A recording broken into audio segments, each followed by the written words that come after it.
By the time Robert Paxton McCulloch is a teenager, his grandfather's fortune lands in his hands. The money is not the inheritance. The obsession with engines is. McCulloch graduates from Stanford in 1931 with an engineering degree. He marries Barbara Ann Briggs, daughter of Stephen Foster Briggs, the Briggs of Briggs and Stratton. He is surrounded by industrial royalty. He intends to build his own throne. In 1936, he founds McCulloch Engineering in Milwaukee. The company builds small motors and superchargers. 7 years later, he sells it to Borg Warner for $1 million. He is 32 years old. He does not retire. He reinvests. 6 months after the sale, he launches McCulloch Aviation, building lightweight two-cycle engines for military target drones during World War II. Every engine is small, powerful, and runs lean. The war ends. The drones are grounded. The engines are not. In 1946, McCulloch moves the operation from Milwaukee to Los Angeles. He renames it McCulloch Motors Corporation. The factory sits on a former bean field across from a military airstrip that will become Los Angeles International Airport. He is building in the right place before anyone else knows it. At this moment in 1946, cutting down a large tree requires 2 men and a cross-cut saw 6 to 8 feet long. The work is slow, the cost is high. The American timber industry runs on human muscle. McCulloch builds a machine to solve it. In 1948, the first McCulloch chainsaw rolls off the factory floor. The 2-man era of logging is about to end.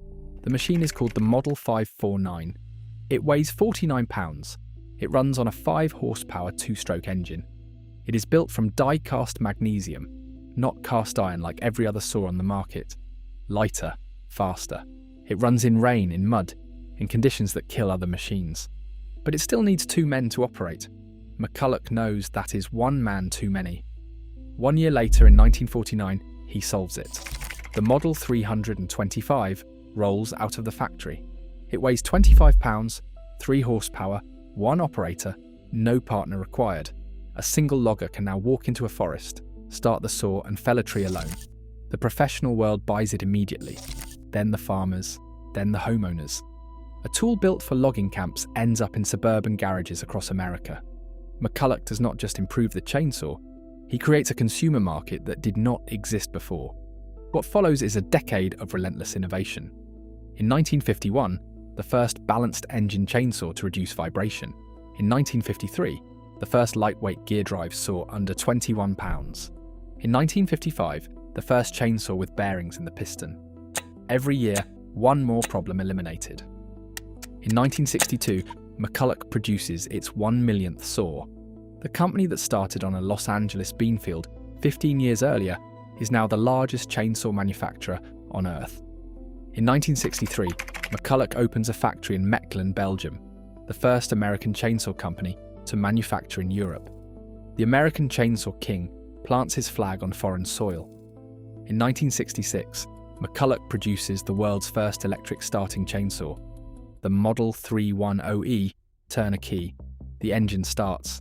The same leap the automobile industry made 50 years earlier, applied to the chainsaw. In 1968, the Power Max 6 arrives. It weighs 6.5 pounds fully fueled. The heaviest McCulloch saw 20 years earlier weighed 49 pounds. The machine has shed 85% of its weight in 2 decades. Loggers buy it. Landscapers buy it. Homeowners with 2 trees in a backyard buy it. McCulloch owns the market. But Robert McCulloch is not a man who builds one thing. He builds ecosystems. In 1963, on the courthouse steps of Kingman, Arizona, McCulloch buys a 26-square-mile parcel of barren desert for next to nothing. No water, no roads. Summer temperatures exceed 110 degrees Fahrenheit. The land is unsellable. McCulloch solves it the way he always solves problems. He spends money other people would not. He buys 11 commercial airplanes to fly potential buyers to the desert. He builds a fleet of 40 white jeeps to drive them around the site. A town materializes in the middle of the Mojave. He calls it Lake Havasu City. But he needs the world to know it exists. In 1968, the City of London is selling its old London Bridge. The 1831 granite is sinking under modern traffic. Nobody knows what to do with a 137-year-old bridge. McCulloch knows exactly what to do with it. He places the winning bid at $2.46 million. Workers in London number every granite stone. Each one is shipped to Long Beach via the Panama Canal, then trucked across the Mojave to Lake Havasu City. McCulloch dredges a channel beneath the reconstruction site, so the bridge has water to cross. On October 10, 1971, the city rededicates the London Bridge. Every newspaper that covers the story mentions Lake Havasu City. Every tourist who comes to see the bridge walks past McCulloch's real estate lots. The gamble pays. Today, the bridge is the second largest tourist attraction in Arizona, behind only the Grand Canyon. By 1971, McCulloch's 3 millionth chainsaw has rolled off the line. He commands an empire built from gasoline, magnesium, and obsession. His manufactured city sits on land nobody else wanted. Then in 1973, he sells the company, and the blade begins to dull. Robert McCulloch sells McCulloch Corporation to Black & Decker for $65 million. On paper, it is a triumph. The numbers look like victory. They are not. Black & Decker is a consumer appliance company. It makes electric drills sold in hardware stores to weekend hobbyists. McCulloch makes professional-grade gasoline engines built for loggers who run their saws 8 hours a day. The two companies share a product category. They share nothing else. The first decision Black & Decker makes is the wrong one. It shifts focus towards smaller, cheaper consumer-grade chainsaws. The problem is that McCulloch's reputation was built entirely on professional-grade equipment. Loggers, arborists, and forestry crews notice immediately. They start looking at Husqvarna. They start looking at Stihl. Both are spending heavily on professional product development, while Black & Decker points McCulloch toward the consumer aisle. The professionals leave first. The serious users follow. On February 25, 1977, Robert McCulloch dies in Los Angeles. The cause is an accidental overdose of alcohol and barbiturates. He is 65 years old. The man who mechanized the American forest, who built a city in the desert, who shipped a Victorian bridge across 2 oceans, dies in a city he helped build. He leaves behind a company he no longer owns. There is no single moment when McCulloch breaks. It erodes. By the early 1980s, Stihl and Husqvarna have moved ahead on every professional metric. Anti-vibration systems, inertia chain brakes, ergonomic handles, safety features that win long-term forestry contracts. McCulloch is not competing for those contracts. In 1984, Black & Decker sells McCulloch to a private investment group.